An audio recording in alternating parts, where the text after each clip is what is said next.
पिछले कुछ समय से हमारे कुछ साथी विधायक दिल्ली में आए हुए थे और हम लोगों के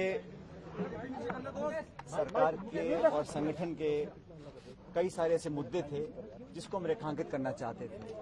और मैंने जो इशू उठाया था, चाहे वो देशद्रोह का मुकदमा एसओजी वाला हो या हमें काम करने का जो तरीका था उसमें जो आपत्तियां थी, उन सब के बारे में हमने बताया। और मैंने शुरू से इस बात को कहा कि जो मुद्दे हैं वो सैद्धांतिक हैं और मुझे लगता था कि पार्टी के हित में उन बातों को उठाना बहुत जरूरी था।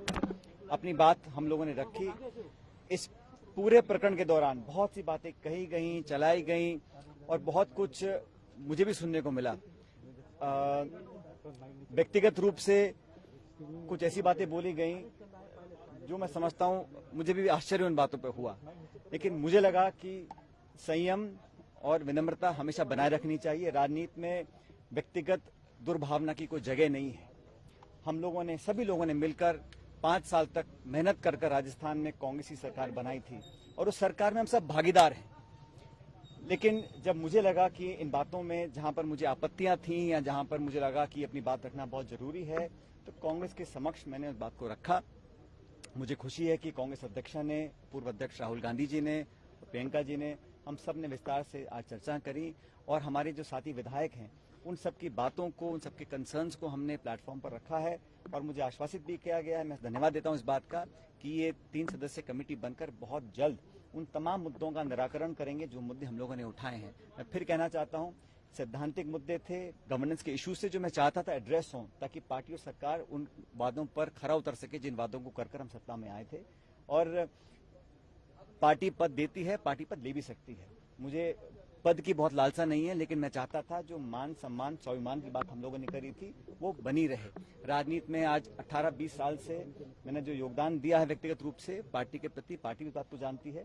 और हमने हमेशा कोशिश करी है कि जिन लोगों ने मेहनत कर इस सरकार का निर्माण किया है उन लोगों की हिस्सेदारी, भागीदारी सुनिश्चित की जाए। मुझे खुशी है कि कांग्रेस अध्यक्षा जी ने आज जो कमेटी का गठन किया है, और ये बात भी जैसे वेणुगोपाल जी ने कहा कि समयबद्ध तरीके से इन सब बातों को सुनकर इसका अच्छा निराकरण किया जाएगा। मैं समझता हूं ये एक स्वागत योग्य कदम है।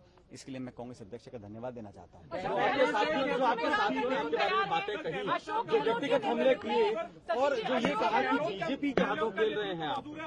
देखिए, मैं ऐसा है, आज से 1.5 साल पहले जब हम चुनाव जीतकर आए थे, उस समय हमने कांग्रेस अध्यक्ष को ये निर्णय दिया था देने के लिए कि कांग्रेस का मुख्यमंत्री कौन बनेगा। उस समय अशोक गहलोत जी को मुख्यमंत्री बनाया गया और मुझे उप मुख्यमंत्री बनने की जिम्मेदारी दी गई थी और हमने लगातार काम किया। और मुझे लगा कि इन 1.5 साल में जो मेरा अनुभव रहा वो मैं कांग्रेस का आलाकमान तक लेकर जाऊं। और मैंने सारी बातें कही हैं, वो आज मैं इस प्रेस या मीडिया के माध्यम से बोलना नहीं चाहता हूं, लेकिन वो सारी बातें मैंने बताई हैं। और मुझे लगता है कि समस्या का समाधान होगा, क्योंकि जो सरकार ने और पार्टी ने वादे किए वो निभाने बहुत जरूरी हैं।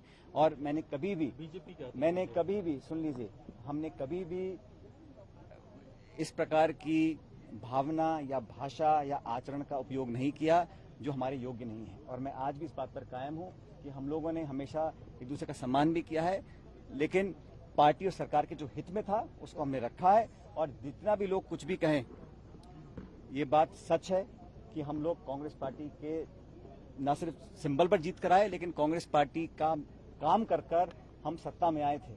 और आज हमारी जवाबदेही बनती है कि हम कैसे उन वादों को पूरा करें। इसलिए मेरा आज ये जो आज हम लोगों ने अपनी बात रखी, सभी विधायकों ने रखी, हम सब मिलकर यहाँ पर आए थे। मैं धन्यवाद देना चाहता हूँ सभी विधायकों का कि इन्होंने बड़े एक खुले माहौल में बेबाकी से अपनी बात को रखा, उसका संज्ञान भी पार्टी ने लिया है। और मैं धन्यवाद देना चाहता हूँ प्रियंका जी का, जिन्होंने समय निकालकर आज हम सबसे बात करी, अलग अलग सब बातों को सुना और मुझे लगता है कि बहुत जल्द समस्या का समाधान